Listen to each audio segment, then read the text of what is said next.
Yıl sonu geliyor, okul mezuniyet törenleri düzenleniyor. Gerek üniversitelerde, gerekse orta öğretim kurumlarında bugünlerde sürekli duyuyoruz. İşte mezuniyet törenleri vesaire. Ama gördüğümüz kadarıyla bu mezuniyet törenleri çığırından çıkmış durumda.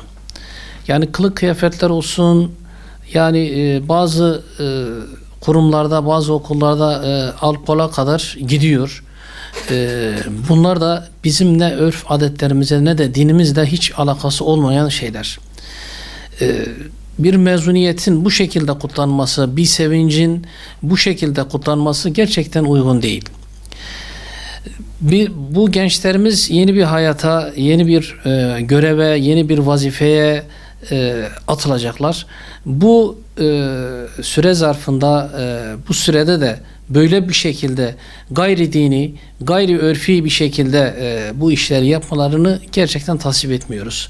Bu konuda özellikle okul yönetimlerinin ve milli eğitimin, gerekse üniversitelerin, üniversite yönetimlerinin bu konuya daha dikkatli olmalarını, hassas davranmalarını, programları bu çerçevede yapmaları gerektiği konusunda düşünüyoruz. Bizim örf adetlerimize, geleneklerimize, dinimize uygun bir şekilde mezuniyet törenleri yapılabilir.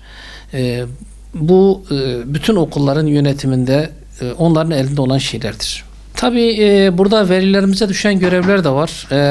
Burada velilerimize düşen görevler şunlar. Velilerimize düşen görev daha dikkatli olmaları. İşte çocuğum herkes yapıyor, çocuklarımız da yapsın. Benim çocuğum niye bu konuda eksik kalsın? Falanın çocuğu, arkadaşları işte bu şekilde giyinmiş, benim çocuğum niye giyinmesin? Ve bu şekilde bir özenti söz konusu oluyor. Batıya özenti söz konusu oluyor ve bu iş çığırından çıkıyor. Ve adeta bir dekolte yarışmasına gider gibi o benim dekoltem daha fazla olsun, öbürü diyor benimki daha fazla olsun, bir yarışa girer gibi bir dekolte yarışına giriyor.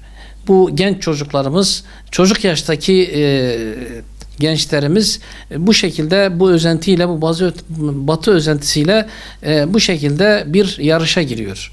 Bu gerçekten güzel bir şey değil. Ailelerimizin de bu konuda hassas olmaları, bu konulara dikkat etmeleri gerekmektedir. Mezuniyet bir sevinçtir, bir emeğin sonucudur.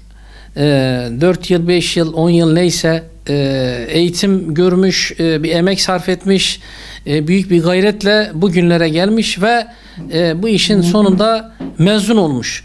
Tabii ki bunu büyük bir sevinçle kutlayacak. Tabii ki bunu büyük bir heyecanla karşılayacak. Tabii ki yapacak. Biz kesinlikle bunlara karşı değiliz. Ama ölçüyü de kaçırmamak şartıyla yapılması gerekir bu. Sözümüzün başında da dediğimiz gibi örf adetlerimize uygun bir şekilde yapılması gerekir. Dinimize mensup bulunduğumuz İslam dinine uygun bir şekilde yapılması gerekir. Yani biz mezuniyet törenleri yapılmasın demiyoruz. Yani buradaki söz yanlış anlaşılmasın. Bizim amacımız yapılsın fakat İslami kurallar çerçevesinde örf ve adetlerimize uygun bir şekilde yapılsın diyoruz.